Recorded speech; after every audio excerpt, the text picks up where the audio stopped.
Good morning बच्चों, मैं doctor शिखा तिवारी, पंडित सहदेव प्रसाद त्रिवेदी महाविद्यालय रमईपुर कानपुर से ऑनलाइन पढ़ाई में आपका स्वागत करती हूँ। मैं आपको बीए तृतीय वर्ष प्रथम प्रश्न पत्र अद्यतन काव्य के अंतर्गत जो द्रुत पाठ है उसमें मैं आपको केदारनाथ अग्रवाल जी के बारे में बता चुकी थी। आज मैं शिव मंगल सिंह सुमन जी के बारे में बताऊंगी। बच्चों, ये जो मैं प्रश्न पत्र पढ़ा रही हूँ, इस प्रश्न पत्र का नाम है अद्यतन काव्य। अद्यतन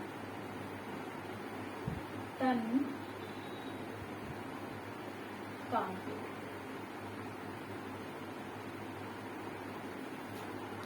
तो बच्चों, इसके पहले जो मैंने आपको बताया था कि अद्यतन काव्य किसको कहते हैं। छायावाद के बाद का जो भी समय है वो हमारा अद्यतन काव्य कहलाता है। अद्यतन काव्य के अंतर्गत प्रगतिवाद, प्रयोगवाद, नई कविता, अकविता आदि सभी समय आ जाते हैं, जिनमें प्रायः उन सभी कवियों की लेखनी मुखरित हुई है जिन्होंने समाज में व्याप्त विसंगतियों को दूर करने का भरसक प्रयत्न किया है, जोरदारी के साथ उसका विरोध किया है और प्रकृति चित्रण और राष्ट्रीय चित्रण में भी अपनी लेखनी चलाई है। और इसी के साथ साथ उनकी जो भी रचनाएं हैं वो गेय शैली में भी देखी जा सकती हैं।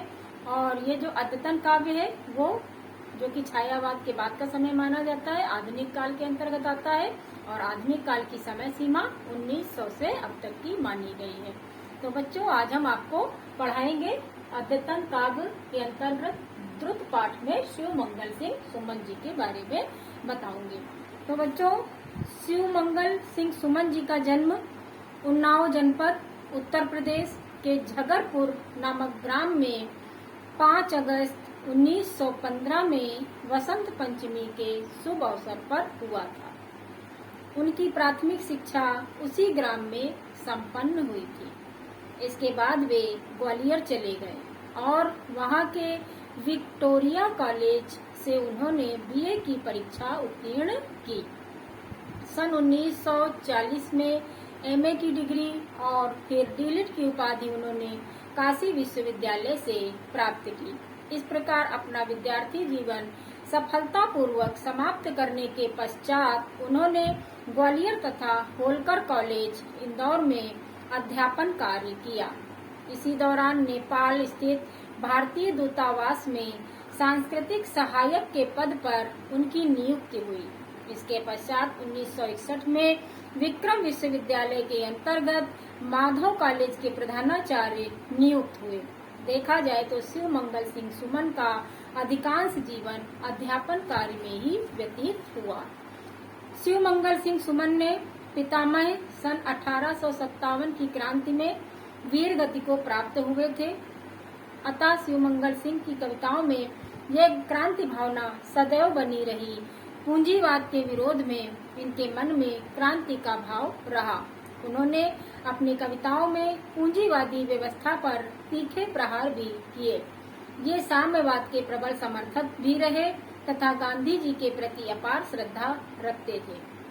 सुमन जी की जो साहित्यिक रचनाएं हैं वो हम इस प्रकार से देख सकते हैं। इनका प्रथम काव्य संग्रह हिल्लोल, इसमें हृदय की कोमल भावनाओं का चित्रण किया गया है। जीवन के गान, प्रलय सृजन, विश्वास बढ़ता ही गया आदि इनकी क्रांतिकारी विचारधाराओं की रचनाएं हैं। पर आंखें नहीं भरी सुमन जी का प्रेम गीतों का संग्रह है। मिट्टी की बारात नामक कृति पर सुमन जी को अकादमी पुरस्कार मिला तथा सन 1999 में भारत सरकार ने इन्हें साहित्य एवं शिक्षा के क्षेत्र में पद्म भूषण से सम्मानित किया था। सुमन जी की मृत्यु 27 नवंबर 2002 में हुई। शिव मंगल सिंह सुमन प्रगतिशील काव्यधारा से जुड़े कवि हैं। अपनी रचनाओं के माध्यम से सुमन जी हमारे समक्ष एक प्रगतिवादी कवि के रूप में उपस्थित होते हैं। सुमन जी के बाह्य तथा आंतरिक व्यक्तित्व में एक रूपता का दर्शन हमें उनकी रचनाओं द्वारा होता है। सुमन जी ने अपने काव्य में शोषण का विरोध, शोषितों की दीनता, समसामयिक समस्याओं की विवेचना को अपने काव्य का लक्ष्य बनाया। इन्होंने अपने काव्य में दलितों, पीड़ितों, शोषितों तथा वंचित श्रमिकों का जो एक वर्ग था उसका समर्थन किया। इसके साथ ही पूंजीपतियों तथा उनके अत्याचारों की भर्त्सना भी की। मेरे उर में जो निहित थी व्यथा, कविता तो उसकी एक कथा के भाव के साथ सुमन जी अपने काव्य के लिए परिवर्तनीय परिस्थितियों को देखकर एक नए पथ का चुनाव करते हैं। इन्होंने अपने काव्य में क्रांति का आह्वान किया, शोषण के विरुद्ध दलित चेतना को प्रेरित किया और रूढ़ियों पर करारा प्रहार किया है। सुमन जी के काव्य में क्रांति, राष्ट्रीय चेतना, आशावाद, यथार्थवाद, मानवतावादी दृष्टिकोण आदि का वर्णन मिलता है। इनकी कविताओं में युग की पुकार और युग का संदेश है। अपने परिवर्ती रचनाओं में वे यथार्थवादी जीवन और जागरण के गीतकार हैं। समाज और देश की उठती गिरती परिस्थितियों की जैसी छाप उनके हृदय में पड़ी, उसी का मार्मिक चित्रण उन्होंने अपनी कलम से कर दिया। सुमन जी प्रगतिवादी विचारधारा के सशक्त कवियों में से एक कवि थे। इनकी दृष्टि मानवतावादी व समाजवादी रही। इसके साथ ही इनकी रचनाएं जनजीवन के अत्यधिक समीप रही हैं। इनके काव्य की मुख्य विशेषताओं में से एक मानवतावादी दृष्टिकोण भी है। इन्होंने अपने काव्य में मानव मूल्यों को केंद्र में रखकर अपने काव्य की रचना की। सामाजिक, सांस्कृतिक और व्यक्तित्व का चित्रण सुमन जी की रचनाओं में अपने काव्य में प्रेम, प्रकृति, व्यंग्य आदि को भी महत्वपूर्ण स्थान दिया है। सुमन जी ने राष्ट्रीय व देश प्रेम की भावना को आम जनता में जागृत करने का भी बीड़ा उठाया है। इनकी रचनाओं में वैयक्तिक प्रणय व भावनाओं की अभिव्यक्ति का खुलकर चित्रण किया गया है। हिंदी काव्य क्षेत्र में सुमन जी का प्रवेश उस समय हुआ जब छायावाद युग अपनी अंतिम सांस ले रहा था और उसके स्थान पर प्रगतिवादी प्रवृत्तियां उभर कर सामने आई थी। प्रगतिवादी कवियों की सामाजिक चेतना यथार्थवादी बन रही थी। ठीक इसी प्रकार सुमन जी ने भी सामाजिक चेतना के संदर्भ में वास्तविक कलाकार का कार्य मानव के सामाजिक संबंधों में कोमलता, एकात्मकता और संवेदनशीलता को उत्पन्न कर एक समाज को नवीन जीवन प्रदान करने की कोशिश करी है। इसी के साथ सुमन जी सरल और व्यवहारिक भाषा के पक्षपाती हैं। इनकी रचनाओं में उर्दू शब्दों का भी पर्याप्त मिश्रण मिलता है। इसीलिए उनकी प्रत्येक रचना को उनकी भाषा स्वच्छ, प्रांजल, सलील, कोमल, बोधगम्य, प्रवाहपूर्ण और स्पष्ट है। शिवमंगल सिंह सुमन जी की भाषा जनजीवन के बेहद समीप है। इनकी रचनाओं में छायावादी अलंकारों व भाषा में रहस्यवादिता का अभाव है।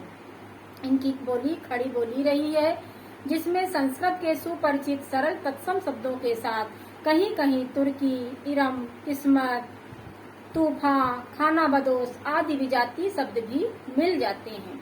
सुमन जी की भाषा भावों के अनुरूप स्वाभाविक ढंग से अपना रूप निर्माण करती है।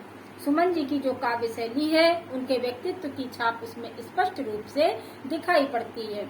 उनका जीवन जितना सीधा साधा है, उनकी काव्य शैली भी उतनी ही सीधी सादी है। वे अपनी बातों को बड़े ही स्पष्ट शब्दों में कह देते हैं।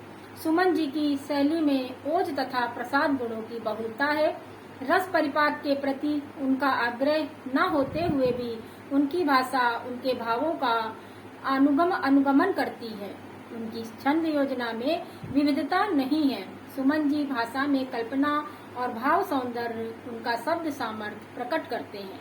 उनके गीतों में स्वाभाविकता, संगीतात्मकता, मस्ती और लय विद्यमान है। सुमन जी के काव्य में प्रेम भावना के भी निम्नलिखित रूप देखने को मिलते हैं, जैसे नारी प्रेम, शोषितों के प्रति प्रेम, राष्ट्र प्रेम, रहस्यवादी प्रेम, प्रकृति प्रेम आदि। तो बच्चों, इस प्रकार हम देखते हैं कि शिवमंगल सुमन जी का जो जितना भी काव्य साहित्य है, वो हिंदी साहित्य की अनुपम निधि बनकर के हमारे समक्ष आता है और जिनसे प्रेरणा ले करके हम अपने जीवन को सुव्यवस्थित कर सकते हैं और हमारे जीवन के जितने भी झंझावात हैं, उनको दूर करने के लिए हमारे अंदर एक प्रेरणा शक्ति जागृत हो जाती है और हम उस भाव के साथ अपनी सारी समस्याओं का समाधान करने में सफल हो पाते हैं। तो ये थे शिवमंगल सिंह सुमन जी, अद्यतन काव्य के अंतर्गत द्रुत पाठ में। और आज के लिए बस इतना ही बच्चों। नेक्स्ट वीडियो में हम फिर मिलेंगे। धन्यवाद।